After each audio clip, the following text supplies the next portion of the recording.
quero falar então de algo que ocorreu após essa abertura de ferida, como o senhor chamou, que é a Operação Lava Jato. Eu vou antes de passar a palavra também de volta para o professor com as devidas perguntas, situar as pessoas que não sabem dessa notícia para que a gente fique todo mundo no mesmo pé, tá, gente querida? Então, hoje, por ordem do Dias Toffoli, do ministro Dias Toffoli do STF, a Polícia Federal ela realizou uma operação de busca e apreensão lá na 13ª Vara Federal de Curitiba. Vocês lembram quem era o titular da 13ª Vara Federal de Curitiba, né? Depois virou ministro da Justiça, hoje em dia senador. Então, o ministro determinou essa operação para obter documentos que foram solicitados pelo Supremo repetidamente. O Supremo solicitou, eu preciso desses documentos em virtude de ação que está tramitando aqui. E a Justiça Federal do Paraná se recusava a enviar. Se recusava. Esses documentos, eles têm relação com operações anteriores à Lava Jato, mas que se conectam com ela. Quem que deu origem a essa ação lá no STF foi um deputado estadual do Paraná, chamado Tony Garcia. Ele foi delator numa investigação um pouquinho anterior à Lava Jato, mas já conduzida pelo Sérgio Moro, na mesmos moldes que ele conduziu a Lava Jato, trabalhando como se fosse o chefe dos procuradores da República, do MPF local lá, né, do Paraná. Então, um acordo que ele assinou com o Moro orientou o Tony Garcia para ele obter a sua delação premiada e os benefícios trazidos por ela, né, nos processos em que ele era réu, orientou ele a criar uma série de missões. Então ele foi, de acordo com esse acordo que o Moro fez com ele tinha que instalar escutas em seu escritório e grampear autoridades, por ordem da Justiça. Parece muito o que foi feito com o delator de estimação, que ficou anos e anos com o Sérgio Moro na Operação Lava Jato. Você sabe de que eu estou falando. Então, os alvos que tinham sido determinados pelo Sérgio Moro para ser abordados pelo delator e gravá-los, né? Tinha gente integrante do TRF4, Tribunal Regional Federal da 4ª Região, lá que é do sul do país, né? E integrantes que eu digo desembargadores, os magistrados, né? E também integrantes do Tribunal de Contas do Paraná.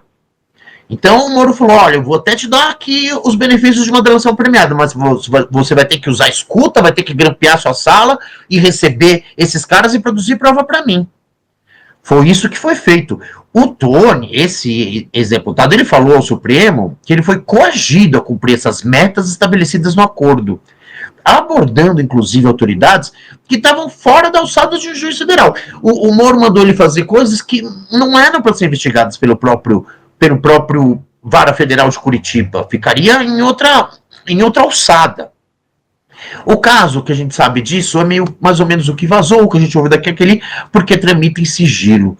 Mas é isso. Então, hoje, a 13ª Vara foi alvo, Dr. Pedro Serrano, desse mandado de busca e apreensão, e eu queria te fazer algumas perguntas. Primeiro, o que o senhor acha, se é cabível ou não. Segundo, se essas missões que foram conferidas aí, foram confiadas ao delator, se isso tem previsão legal, se faz parte de um acordo de delação, você falar, tudo bem, eu vou te dar a delação, mas você vai se grampear, tipo o Youssef fez, e vai pegar esse monte de prova para mim. Isso ocorre dentro da legalidade, não corre? Isso é normal? Um tribunal superior solicitar informações e ter que chegar às vias de fato de buscar via mandado de busca e apreensão, porque uma corte inferior não as fornece. Olha, os policiais chamam isso de cachorrar, né? Que é você não apenas fazer uma delação, mas como você gravar conversas, etc., né? Obter provas dessa forma. É na fronteira da legalidade. É muito difícil você ver uma conduta dessa que se consiga manter a legalidade. Né? Agora, em especial, quando é o juiz que de fato comanda isso, o juiz não é investigador, o juiz é para julgar. O juiz deveria ser, numa democracia constitucional, um garantidor dos direitos. Quem investiga a polícia, Ministério Público, não o juiz, né? Mas o Moro sempre assumiu essa postura inconstitucional, abusiva, autoritária, fascista, vamos dizer claramente, né? De assumir o papel de polícia, quando deveria ser juiz, né? A não ser que prestasse concurso para delegado federal, então, né? Agora, então, acho que dificilmente, realmente, essa conduta foi legítima. ou foi lícita, né? Agora, é uma tragédia um órgão superior, o Supremo Tribunal Federal, determinar uma instância de primeiro grau que forneça um documento e ela não fornecer. Olha, sinceramente, se o Supremo não tomar graves medidas em relação aos juízes que se negaram a fornecer documentação no tempo certo, se eles não forem expulsos da carreira aí, forem, né, aposentados pelo menos compulsoriamente pelo CNJ, algo do gênero, não forem sancionados com gravidade, o Supremo vai estar passando um atestado de insuficiência no exercício da jurisdição. É muito grave isso, né? Porque não basta agora fazer busca e apreensão, tem que punir os que atrasaram o fornecimento das documentações exigidas.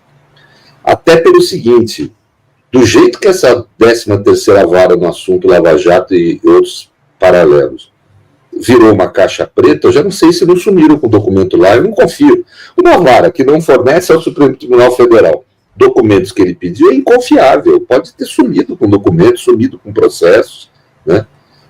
Até porque eu não gosto também desses vazamentos que ocorreram, porque isso alerta quem cometeu o crime a tomar esse tipo de medida ilícita aí.